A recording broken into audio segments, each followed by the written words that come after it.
नमस्कार प्रिय विद्यार्थियों, कैसे हैं आप सभी। प्यारे विद्यार्थियों, यदि आपका सब्जेक्ट कॉमर्स है और अकाउंटेंसी की हम डिस्कशन करने वाले हैं इस वीडियो के अंदर। प्यारे बच्चों, यदि आप 10th के विद्यार्थी हैं और 11th में आप कॉमर्स ले रहे हैं तो 11th का पूरा सिलेबस इस वीडियो में हम डिस्कशन करने वाले हैं। यदि आप 11th के स्टूडेंट हैं और अभी 12th में आने वाले हैं या आ गए हैं तो 12th का सिलेबस भी हम आपको डिस्कशन करने वाले हैं। नंबर 3, इसमें हम डिस्कशन करने वाले हैं कि 11th क्लास की कौन कौन सी चीज़ें आपकी ठीक से आपको पढ़ी हुई होनी चाहिए ताकि 12th में वो काम आएगी। 3 चीज़ों का एनालिसिस करने वाले हैं, 11th का सिलेबस, 12th का सिलेबस प्लस 11th के अगर आप स्टूडेंट हैं तो 12th में अगर आप अभी आ रहे हैं या आ गए हैं तो आपको कौन कौन सी चीज़ें ठीक से आनी चाहिए, इन तीनों का डिस्कशन करने वाले हैं। तो चलिए शुरू करते हैं आज का सेशन। हम बात करेंगे क्लास 11th और 12th में अकाउंटेंसी जो है उसका जो सिलेबस है उसको बात करेंगे और 11th में कौन कौन से टॉपिक हमारे एकदम कॉन्सेप्ट क्लियर होना चाहिए उसका भी डिस्कशन करने वाले। तो चलिए शुरू करते हैं। हम कंपैरेटिव एनालिसिस करते हैं। सबसे पहले बात करते हैं क्लास 11th और इधर है हमारे पास क्लास 12th। क्लास 11th के जो स्टूडेंट है उनको तो पता होगा कि उनका पहला चैप्टर है लेखांकन एक परिचय, इंट्रोडक्शन टू अकाउंटिंग, लेखांकन के सैद्धांतिक आधार, थ्योरी बेस ऑफ अकाउंटिंग, लेन देनों का अभिलेखन, रिकॉर्डिंग ऑफ ट्रांजैक्शन और recording of transaction second, bank reconciliation statement, trial balance and rectification of error, depreciation provision and reserve, और उसके बाद में आपका फाइनेंशियल स्टेटमेंट फर्स्ट और फाइनेंशियल स्टेटमेंट सेकंड। जो 11th के स्टूडेंट है उनको पता होगा, लेकिन जो 11th में अभी आने वाले हैं ताज़ा एकदम, जो 10th करके कि भाई मुझे तो मेरा ड्रीम है कॉमर्शियन बनना और कॉमर्स में सबसे जो मेन कोर सब्जेक्ट की हम बात करते हैं तो मैं अकाउंटेंसी मेन सब्जेक्ट आता है, तो उनके लिए एकदम नया है कि अच्छा यही हमें पढ़ना है क्या, ये चैप्टर है, अरे होता क्या भाई, हमें तो जीरो से पढ़ना है। जो स्टूडेंट अभी 11th में है लेकिन 12th का उनको नहीं मालूम है तो 12th में उनको क्या क्या पढ़ना है। 12th में उनको पार्टनरशिप पढ़ने हैं। पार्टनरशिप की 4 चैप्टर रहने वाले हैं। साझेदारी लेखांकन, आधारभूत अवधारणाएं, accounting for partnership, basic concepts, reconstitution of partnership firm, admission of A partner, साझेदार फर्म का पुनर्गठन, कोई साझेदार फर्म में प्रवेश करता है, फिर साझेदार की सेवानिवृत्ति या फर्म का समापन। अगला अंश पूंजी के लेखांकन, अकाउंटिंग फॉर शेयर कैपिटल, ऋण पत्रों का निर्गम एवं मोचन, issue and redemption of debenture, कंपनियों के वित्तीय विवरण, financial statement of a company, accounting ratio, लेखांकन अनुपात और रोकड़ प्रवाह विवरण, कैश फ्लो स्टेटमेंट। ये आपके चैप्टर हैं, ये आपको पढ़ने हैं 12th में। जो 11th के स्टूडेंट 12th में आ रहे हैं उनको तो 11th और 12th दोनों का ये तो आपके चैप्टर वाइज, यूनिट वाइज आपके सिलेबस का मैंने आपको बता दिया कि क्या क्या रहने वाले हैं। अब हम बात करने वाले, कंपेरिजन करने वाले हैं, देखने वाले हैं क्या क्या चीज़ें हमें आनी चाहिए। सबसे पहली बात, जो 11th के स्टूडेंट है, जो 11th के स्टूडेंट हैं अब 12th में आ गए हैं या आने वाले हैं, जिनके एग्जाम हो गए वो तो आ गए और जिनके एग्जाम अभी नहीं हुए हैं वो आने वाले हैं। तो देखिएगा ध्यान से, पहला जो चैप्टर है थ्योरी का, जो चैप्टर आपका है, इस थ्योरी के चैप्टर के अंदर आपने बेसिक्स पढ़े थे। कहते हैं ना किसी भी भवन को बनाते हैं तो उसकी जो नींव होती है वो नींव बड़ी मजबूत हमें करनी होती है। तो फर्स्ट चैप्टर सेकंड चैप्टर जो थ्योरी के वैसे नींव है, ये नींव का काम करते हैं। जो आगे अकाउंटिंग आप कैसे पढ़ने वाले हैं सारा का सारा ये बताते हैं, क्योंकि इसमें आपके पास क्या है, टर्मिनोलॉजी है। जब तक आपको टर्मिनोलॉजी नहीं मालूम होगी तो कैसे आपका काम हो पाएगा।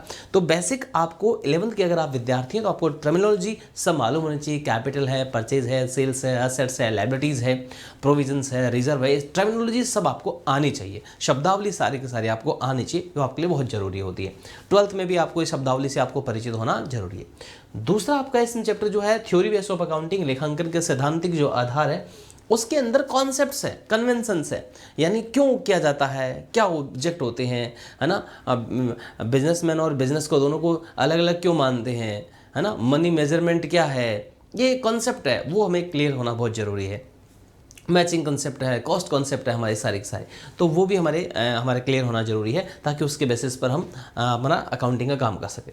तीसरा रिकॉर्डिंग ऑफ ट्रांजैक्शन है, जिसके अंदर जर्नल है, लेजर है, ये सारे, तो ये बहुत इंपॉर्टेंट है। जर्नल एंट्री करनी हर स्टूडेंट को आनी चाहिए, जर्नल का कंसेप्ट क्लियर होना चाहिए। 12th में आप आ रहे हैं तो जर्नल आपको आना चाहिए, जर्नल बनाना आपको आना चाहिए, जर्नल एंट्रीज आपको करनी आनी चाहिए। अगर आप 11th के स्टूडेंट हैं, 12th में आने वाले हैं, आ गए हैं, तो जर्नल एंट्रीज अच्छे से आपको आनी चाहिए और ये 12th में भी आपके काम आने वाली है। इसके अलावा लेजर जो है, लेजर जो है वो भी आपके 12th के अंदर काम आने वाले हैं, क्योंकि आप बहुत सारे लेजर बनाने वाले हैं, पार्टनरशिप में बनाने वाले हैं, जर्नल एंट्रीज करने वाले हैं, बैलेंस शीट करने वाले हैं। तो जर्नल और लेजर दोनों का कंसेप्ट क्लियर आपका अच्छे से होना चाहिए।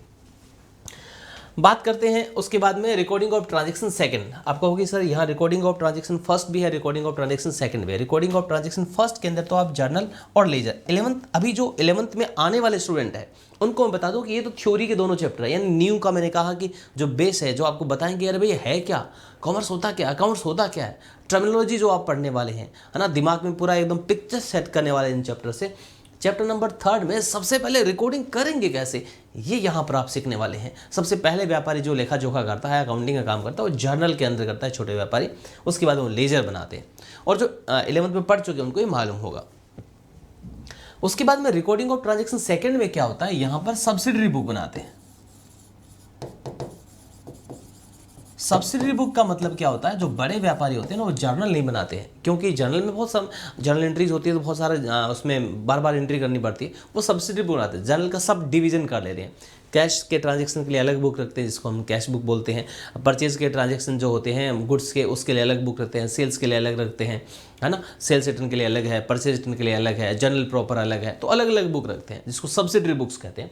तो सब्सिडरी बुक्स जो होती है वो जिसमें अलग अलग बुक, जैसे मैंने आपको नाम बताया, cash book, purchase book, sales book होती है, वो इस रिकॉर्डिंग ऑफ ट्रांजैक्शन सेकंड के अंदर जो 11th में स्टूडेंट आने वाले हैं उनको यहाँ पे पढ़ने को मिलती है। बड़े व्यापारी सब्सिडरी बुक्स बनाते हैं। जो 11th में बच्चे पढ़ चुके हैं उनको मालूम होगा, आपने सब्सिडरी बुक अच्छे से पढ़ी होगी। सब्सिडरी बुक यानी एक तरह से जैसे कैश जो है, कैश बुक तो होती है वो लेजर का भी काम करती है और सब्सिडरी बुक भी है, तो वो लेजर की तरह वो भी हमारे 12th के अंदर कहीं ना कहीं आपको थोड़ा बहुत पढ़ने को मिल जाएगी। अगला आता है बैंक रिकन्सिलेशन स्टेटमेंट, बैंक समाधान विवरण। कोई भी व्यापारी जो अपना बैंक में खाता खुलवा के रखता है, व्यापार से संबंधित करंट अकाउंट खुलवा के रखता है, ट्रांजैक्शन बैंक से भी करता है, तो 11th क्लास के अंदर हम वो मैच करना पड़ता है कि भाई आपके बैंक में जो बैलेंस है और आपके कैश बुक का जो बैंक का कॉलम है वो दोनों बराबर होने चाहिए ना। भाई आपके खाते में कितना पैसे और आपके कैश बुक वो होते हैं बताना चाहिए। किसी कारणवश नहीं बताते तो उसको मैच करने के लिए एक स्टेटमेंट बनाते हैं, उसको हम बैंक रिकन्सिलेशन स्टेटमेंट कहते हैं। 11th में आने वाले विद्यार्थी पढ़ने वाले और जिन्होंने कर लिया 11th उन्होंने पढ़ लिया होगा। तो ये बैंक रिकन्सिलेशन स्टेटमेंट है, ये इतना विशेष आपके 12th में नहीं काम आने वाला है। जर्नल एंट्रीज, लेजर, ये आपको अच्छे से आने चाहिए। Trial balance and rectification of errors. Trial balance जो है, जो हम पहले जर्नल बनाते हैं फिर लेजर बनाते हैं, उसके बाद में ट्रायल बैलेंस यानी वन लाइनर में परचेज कितना, सेल्स कितना, वो हमें जानकारी होनी चाहिए, वो उसमें ट्रायल बैलेंस में लिखते हैं। कोई गलतियां हो गई है तो ठीक कैसे करना, वो रेक्टिफिकेशन ऑफ एरर्स है, ये भी बड़ा इंपॉर्टेंट है। रेक्टिफिकेशन ऑफ एरर्स 11th के विद्यार्थी हैं उनको ये पढ़ने को मिलेगा, भाई कई गलतियां हो गई तो उसको कैसे ठीक करना है। Depreciation, provision and reserve. Depreciation जो हमारे फिक्स एसेट्स है, टेंजिबल फिक्स एसेट्स है, उनका रेगुलर यूज करते हैं, उसको वैल्यू जो कम होती है उसको हम डेप्रिसिएशन बोलते हैं। प्रैक्टिकल पोर्शन है डेप्रिसिएशन, कहीं ना कहीं आप 12th में भी लगाओगे, जो फिक्स एसेट्स होगी तो डेप्रिसिएशन पढ़ने को आपको मिलेगा। रिटन डाउन वैल्यू से मेथड से लगा रहे हैं या आप सीधा फिक्स मेथड से लगाते हैं, स्ट्रेट लाइन मेथड से लगाते हैं, वो भी पढ़ने वाला है। प्रोविजन और रिजर्व जो है ना, वैसे तो 11th क्लास के अंदर दोनों थ्योरी में ज़्यादा दे रखे हैं और एक दो क्वेश्चन भी दे रखे हैं, लेकिन प्रोविजन और रिजर्व आपको 12th में भी अच्छे से पढ़ने को मिलेंगे। प्रोविजन जो है, रिजर्व है, पार्टनरशिप हम 12th में पढ़ेंगे तो वहाँ पर भी प्रोविजन रिजर्व का होगा। कंपनी की जो बैलेंस शीट होगी वहाँ पर भी प्रोविजन और रिजर्व का होगा। तो प्रोविजन और रिजर्व 11th में अगर आपने ठीक से नहीं पढ़ा है तो थ्योरी वाले थोड़ा एक बार रिवाइज वापस कर लीजिएगा, 12th में भी आपको पढ़ने को मिलेगा। नेक्स्ट आता है सोल प्रोप्राइटर्स के लिए फाइनल अकाउंट जो होता है, फाइनेंशियल स्टेटमेंट या फाइनेंशियल स्टेटमेंट सेकंड। ये फाइनेंशियल स्टेटमेंट सेकंड फर्स्ट है, उसको हम फाइनल अकाउंट कह सकते हैं। फाइनल अकाउंट का मतलब फाइनल रिजल्ट क्या है, आप पूरे साल भर मेहनत करते हैं, फाइनल रिजल्ट आपकी मार्कशीट होती है। ठीक इसी तरह से अकेला व्यापारी, सोल प्रोप्राइटरशिप, अकेला व्यक्ति कोई कारोबार करता है तो उसका फाइनल रिजल्ट क्या है भाई, उसका फाइनल रिजल्ट, फाइनल उसने प्रॉफिट कितना अर्न किया है, कैसे क्या कंडीशन रही है, वो सारा फाइनल अकाउंट के अंदर फाइनेंशियल स्टेटमेंट में मिलता है। फाइनल अकाउंट या फाइनेंशियल स्टेटमेंट दोनों एक ही बात होती है। अब आपके दिमाग में आ रहा होगा सर ये फाइनेंशियल स्टेटमेंट सेकंड क्या है। इसमें भी बहुत सारी चीज़ें होती है, कुछ एडजस्टमेंट करने से रह जाते हैं, कुछ एडजस्टमेंट जो है वो रह जाते हैं। तो एडजस्टमेंट करने के बाद में अगर हम फाइनल अकाउंट बनाते हैं तो फाइनेंशियल स्टेटमेंट सेकंड में हमें सीखने के लिए मिलेगा। 11th के जो विद्यार्थी हैं उन्होंने पढ़ा होगा इनको, और जो 11th में आने वाले हैं वो पढ़ेंगे।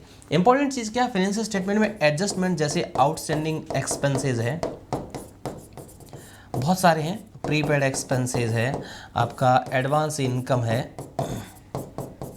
इसके अलावा अनअर्नड इनकम है, या इनकम रिसीव्ड इन एडवांस है, ये चारों के चारों आपको वापस काम आने वाले हैं। चारों के चारों आपको 12th में भी, पार्टनरशिप में भी आपको कहीं ना कहीं बैलेंस शीट में काम में आने वाले हैं। तो ये आपको अच्छे से क्लियर करके रखना है। एडजस्टमेंट को भी आपको थोड़ा पढ़ करके रखना है। 11th में आप है तो 12th में भी ये कहीं ना कहीं आपको काम में आएंगे। नहीं पढ़ा तो उसको ठीक से पढ़ लेना आपको। और जो न्यू स्टूडेंट है उनके लिए तो सारी चीज़ें ही नहीं है। तो कुल मिलाकर के 11th की पूरी कहानी मैंने आपको समझा दी है कि 11th के जो स्टूडेंट हैं उनको 12th में अगर अभी आ रहे हैं या आ गए हैं तो उनको क्या क्या चीज़ें आनी चाहिए। और जो नए बच्चे हैं उनको तो सारा एकदम जीरो से हीरो बनना है, सारा का सारा जीरो से हीरो बनना है। और जीरो से हीरो बनाने के लिए हम पूरी जान लगा देंगे, पूरी मेहनत आपके साथ में करने वाले हैं। बात करते हैं 12th के अंदर। देखो जी, ये जो पूरी कहानी है ना, आप ये देख रहे हैं क्लास 11th की, अकेला व्यापारी कोई भी कारोबार करता है, सोल प्रोप्राइटरशिप का बिजनेस करता है, तो उसका हमारा जो एक वर्ष, जो से मान लो जैन से दिसंबर मान लो या अप्रैल से मार्च मान लो, एक वर्ष की पूरी कहानी, 1 अप्रैल से मान लो कि आपका वर्ष शुरू हो रहा है और 31 मार्च को खत्म हो रहा है, तो पूरी एक अकेले व्यापारी के लिए कौन कौन सा काम किया जाता है वो सारा का सारा 11th स्टैंडर्ड में आपको सीखने को मिलता है। 12th स्टैंडर्ड के अंदर आप अब अकेले तो कारोबार करते हो, अब पार्टनरशिप का मिलकर के बिजनेस कर रहे हो, तो 12th क्लास के अंदर आप पार्टनरशिप के प्रैक्टिकल्स क्वेश्चंस कैसे होते हैं, कंपनी अपना कैसे काम करती है, उनके प्रैक्टिकल्स क्वेश्चन वगैरह हैं, वो सारे के सारे आपको सीखने वाले हैं। यानी 11th में सोल प्रोप्राइटरशिप की पूरी कहानी समझने वाली है, 12th में पार्टनरशिप प्लस कंपनी दोनों के पूरे प्रैक्टिकल कैसे क्वेश्चन किए जाते हैं, कैसे कंपनी का फॉर्मेट होता है, कैसे किया जाता है, वो सारा 12th में पढ़ने वाले। तो चलिए डिस्कशन करते हैं क्लास 12th का जो सिलेबस है उस पर। क्लास 12th में साझेदारी लेखांकन आधारभूत अवधारणाएं, accounting for partnership basic concepts है। आप जो बिजनेस स्टडीज के अंदर, व्यवसाय प्रबंधन के अंदर आपने कहीं ना कहीं पार्टनरशिप थ्योरी में जो पढ़ी है, वो थ्योरी में भी यहाँ आपको पढ़ने को मिलेगी, प्लस क्वेश्चंस, पार्टनर्स अपने अकाउंट कैसे बनाते हैं, कौन कौन से अकाउंट बनाते हैं, कैसे कैसे बनाते हैं, प्रॉफिट का डिस्ट्रीब्यूशन कैसे करते हैं, बैलेंस शीट बनाते हैं या नहीं बनाते हैं तो कैसे बनाते हैं, वो सारा का सारा आप बेसिक कंसेप्ट में पढ़ने वाले हैं। फिर जब पार्टनरशिप का काम आप शुरू कर ही देते हैं तो कभी ना कभी किसी नए पार्टनर को भी तो आप फर्म में एंट्री दोगे ना, तो कैसे दोगे, कौन कौन से रूल रेगुलेशन होंगे, ऐसे ही सीधा एंट्री दोगे या तिलक लगा करके गाजे बाजे के साथ में दोगे, कौन कौन से चेंजेस करने वाले होंगे, ये सारा का सारा एडमिशन ऑफ न्यू पार्टनर के अंदर आप पढ़ने वाले, बड़ा मजा आने वाला है। और उसके बाद में कोई पार्टनर अगर रिटायरमेंट ले लेता है या फिर डेथ हो जाती है तो कैसे अकाउंटिंग किया जाएगा, किस तरह से अकाउंटिंग किया जाएगा, क्या व्यापार बंद हो जाएगा, ये चलता रहेगा, कौन कौन से रूल रेगुलेशन होगी, कहाँ कहाँ चेंज करना पड़ेगा, ये डेथ या रिटायरमेंट के अंदर आप पार्टनरशिप में पढ़ने वाले हैं। और चौथा, आपको अब पार्टनरशिप का कारोबार करना ही नहीं है, बंद ही करना है, तो कैसे बंद करोगे, डिसोल्यूशन का तरीका क्या रहेगा, कौन कौन से मेथड्स रहने वाले हैं, कौन कौन से अकाउंट बंद करने पर बनाने कंपलसरी है, किन किन को कैसे कैसे हमें देना पड़ेगा, कैसे निपटारा करेंगे, सारी कहानी। यानी कुल मिलाकर के 4 चैप्टर जो रहने वाले हैं पूरे के पूरे पार्टनरशिप के रहने वाले हैं। पूरी कहानी पार्टनरशिप की स्टार्टिंग से लेकर पार्टनरशिप को खत्म करने की पूरी कहानी हम इसमें पढ़ने वाले हैं। उसके बाद में हम बनाएंगे company, accounting for share capital. Company होती क्या है भाई, कंपनियां किस तरह से काम करनी है, कंपनियां पैसा कहाँ से इकट्ठा करती है, कंपनियां जब शेयर इश्यू करती है तो कौन सी एंट्री करती है, शेयर फॉर फीचर कैसे करती है, री इश्यू कैसे करती है, कंपनियां कौन कौन सी होती है, कैसे उनकी बैलेंस शीट होती है, क्या पार्टनरशिप की तरह होती है, क्या बैलेंस शीट 11th में हमने पढ़ी थी वही होगी, अलग होगी, कैसे बनेगी। अकाउंटिंग फॉर शेयर कैपिटल के अंदर हम सारी कहानी पढ़ने वाले। उसके बाद में ऋण पत्रों का निर्गम एवं मोचन, issue and debenture, redemption of debenture पे पढ़ने वाले। कंपनी को कई बार पैसे की आवश्यकता और होती है, तो क्या शेयर इश्यू वो नहीं कर पाती है तो कैसे पैसा लेगी, तो डिबेंचर की कहानी क्या होगी वो हम इसमें पढ़ने वाले हैं। कंपनी के फाइनेंशियल स्टेटमेंट कैसे होंगे, हमने पार्टनरशिप में तो पार्टनरशिप के फाइनेंशियल स्टेटमेंट देख लेंगे। 11th क्लास के अंदर हमने एकल व्यापार यानी सोल प्रोप्राइटरशिप के फाइनेंशियल स्टेटमेंट देख लेते हैं, लेकिन कंपनी का फाइनेंशियल स्टेटमेंट कैसे बनता है, कंपनी बैलेंस शीट कैसे बनाती है, हॉरिजॉन्टल, वर्टिकल, कौन सा फॉर्मेट रहता है, क्या क्या लिखा जाता है, पूरी कहानी इसके अंदर आप पढ़ने वाले हैं। उसके बाद में लेखांकन अनुपात, अकाउंटिंग रेशो, बहुत कंपनियों के अंदर बहुत महत्वपूर्ण लीड रोल अदा करते हैं। रेशो से अंदाज़ा लग जाता है कि कहाँ सुधार करने की आवश्यकता है, कहाँ अच्छा चल रहा है, एक लाइन में, एक पॉइंट में सीधा पता चल जाता है आपका ग्रॉस प्रॉफिट रेशियो कितना है, नेट प्रॉफिट रेशियो कितना है, आपका ना पेमेंट करने की कैपेसिटी कितना है, लिक्विडिटी रेशियो कैसा है आपका ना। तो ये रेशियो के अंदर बहुत सारे रेशियो आप देखने वाले हैं जिसमें पता चलेगा कि कहाँ कंपनी को सुधार करने की आवश्यकता है और कहाँ अच्छा चल रहा है। रेशियो सीधा स्पष्ट बता देते हैं।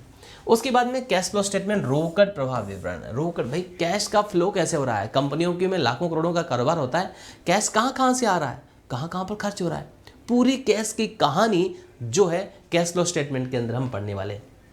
ये पूरी की पूरी कहानी इसके अंदर पढ़ने वाले हैं। तो ये मैंने सिलेबस का एनालिसिस किया है, क्लास 11th का किया है इधर आपके सामने, और क्लास फिर 12th का किया है, दोनों का सिलेबस का आपको एनालिसिस किया है, कंपैरिजन करके बता दिया आपको कि 11th के आप स्टूडेंट है, अगर 11th में आ रहे तो आपके लिए सब कुछ नया है, बड़ा मजा आने वाला है, बहुत सारी नई चीज़ें जो ज़िंदगी में आपने कभी नहीं सीखी थी ऐसी ऐसी सीखने वाले हैं। अगर आप 10th करके 11th क्लास में कॉमर्स सब्जेक्ट लेने वाले हैं तो अभी तक आपको नहीं मालूम होगा कि पर्सन कैसे कैसे होते हैं। कॉमर्स में आओगे तब पता चलेगा आपको, अरे भाई दुनिया को नई नज़र से देखना है, पर्सन भी 3 तरह के होते हैं, नेचुरल, आर्टिफिशियल, रिप्रेजेंटेटिव, ऐसे भी होते हैं क्या, हम कैटेगराइज करेंगे सारा, बड़ा मजा है। उनके लिए तो एकदम नया होने वाला है। जो 11th में अभी हैं, 12th में आने वाले हैं, या जिनके एग्जाम हो गए वो आ गए हैं, उनको ध्यान रखना है जनरल एंट्री, आपको बेसिक जनरल एंट्री आनी चाहिए। ऐसे नहीं कि सारी की सारी जनरल एंट्रियाँ एकदम डेप्थ, बेसिक जनरल एंट्री आपको करनी आनी चाहिए। लेजर बनाना आपको आना चाहिए, सब्सिडी बुक से उसका भी थोड़ा बेसिक नॉलेज आपको होना चाहिए, रेक्टिफिकेशन ऑपरेट करना है, डेप्रिसिएशन का आपको नॉलेज होना चाहिए, और फाइनल अकाउंट के अंदर जो है ना आपका एडजस्टमेंट, कुछ इंपॉर्टेंट एडजस्टमेंट है वो आपको आना चाहिए, आउटस्टैंडिंग का, प्रीपेड का, एडवांस का, नेट इनकम का, ये तो आपको एडजस्टमेंट आने ही आने चाहिए, बड़े काम आने वाले। Interest on capital, interest on drawing है, ये काम आने वाले। 12th में अगर आप आ गए हैं तो 12th में आपको मैंने बता दिया कि आपको पार्टनरशिप की अकाउंटिंग आप करने वाले हैं और कंपनी की अकाउंटिंग पूरी की पूरी आप 12th के अंदर करने वाले हैं। तो सिलेबस का पूरा एनालिसिस मैंने आपको करके बता दिया है, और 11th के है तो क्या क्या आपको आना चाहिए, 12th में सिलेबस पूरा मैंने आपको पूरा बता दिया, ये पूरी कहानी मैंने आपको समझा दी है। उम्मीद करता हूँ कि ये आपके लिए बहुत मददगार वीडियो साबित होगा। 11th के विद्यार्थी है वो एक्टिव हो जाएंगे कि भाई हाँ इनको तो हमें अच्छे से पढ़ना ही है। जो 10th वाले हैं वो 11th में बड़ा इंटरेस्ट बढ़ जाएगा, हाँ कैसे कैसे क्या क्या पढ़ने वाले हैं, और 12th वालों को पूरी स्टार्टिंग से बढ़िया से तैयारी करने वाले हैं, कहीं एकदम कहीं नहीं, बढ़िया तरीके से आपको तैयारी करने वाले हैं। अब आप कहोगे सर कैसे, तो पूरी जानकारी हमने आपको दे दी। तो एक और छोटी सी इन्फॉर्मेशन आपको देते हैं, यदि आपने 10th कर लिया और 11th में आप कॉमर्स लेने वाले हैं तो हम आपका स्वागत करते हैं। किस किस के, यदि आप CBSE बोर्ड के हैं, RBSE बोर्ड के, MP board, UP board, Bihar board, तो आप सबका स्वागत है। सिर्फ मात्र नाम मात्र के शुल्क के अंदर आपको कॉमर्स में आपके अकाउंट्स है, बिजनेस स्टडीज़ है, इकोनॉमिक्स है, मैथमेटिक्स है, हिंदी इंग्लिश है, ये सारा का सारा आपको मिलने वाला है, जिसमें आपको वीडियो लेक्चर आपके इसमें होने वाले हैं, क्लास PDF आपको मिलने वाली है ना, संडे टेस्ट इसमें आपको होने वाले हैं, है ना, बहुत सारे जो समय समय पर हम एक्टिविटीज़ है उसमें भी आपको पार्टिसिपेट करने का मौका इसमें मिलने वाला है। 12th में तो वो भी सेम, इसकी फीस सेम रखी गई है। तो ये अर्ली बर्ड्स स्टूडेंट के लिए ऑफर है, 15 अप्रैल तक इसको ज्वाइन करके आप अपनी तैयारी को स्ट्रॉन्ग कर सकते हैं। अगर आप 9-10 के विद्यार्थी हैं, आप 6 to 8 के विद्यार्थी हैं, या आपके आसपास में आपके भाई बहन हैं, तो उनको भी बताना। और जो विद्यार्थी ये मेरा वीडियो देख रहे हैं जो हमारे से पहले से पढ़े हुए हैं, जो 6 से लेकर 12 तक पढ़े हुए हैं, तो वो लोग प्लीज़ कमेंट करके ज़रूर बताना कि हम किस तरह से पढ़ाते हैं और किस तरह से आपकी पूरी तैयारी होती है। हमें भी अच्छा लगेगा और जो नए विद्यार्थी हमारे साथ जुड़े हैं उनको भी अच्छा लगेगा। ठीक है, थैंक यू सो मच।